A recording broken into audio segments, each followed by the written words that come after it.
Policy है पढ़ो पंजाब के तहत ये गरीबों के बच्चे असूल इल्म के लिए आते हैं, लेकिन किसी भी वक्त ये किसी बड़े हादसे का सबब बन सकता है। यहाँ पर गुजरने के लिए रास्ता नहीं है। मेन स्कूल गेट के साथ जो है ये एक बहुत बड़ा गड़ा है, जिसे पुर करने के लिए ना ही ज़िला इंतज़ामिया आती है और ना ही कोई और अफसर आता है, और मुतलका MP MNA भी कहा है, इन्हें भी कुछ इल्म नहीं है।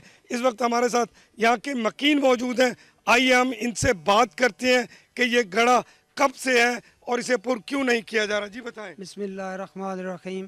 जनाब, मैं नवाब वक्त का बहुत शुक्रगुजार हूँ कि उन्होंने मौके पे आके इस गड्ढे की निशानदेही की है, क्योंकि ये सुई गैस रोड जिस पे बहुत बड़ी लाइन जो है ना गुजर रही है, और वो जो है किसी वक्त भी हादसे का सबब बन सकती है। सबसे बड़ा मसला ये जो बच्चे इस स्कूल में पढ़ते हैं, Kharpur government girls primary school Kharpur, और ये छोटे छोटे बच्चे किसी वक्त भी इस गड्ढे में जो है ना गिर सकते हैं, तो उसका जिम्मेदार कौन होगा। मैं ज़िलाई इंतज़ामिया और गवर्नमेंट ऑफ पंजाब से ये गुजारिश करता हूँ कि खुदारा कम अज़ कम आप इस मौके पर आके इसको चेक करें, देखें ये कितने बच्चे हैं जो यहाँ पे जो है ना गिरकर किसी वक्त भी हादसे का शिकार हो सकते हैं। जी आपने सुना, यहाँ के मकीन हमारे साथ मौजूद थे। इन्होंने वज़ीर आला पंजाब से अपील की है कि खुदारा ज़िला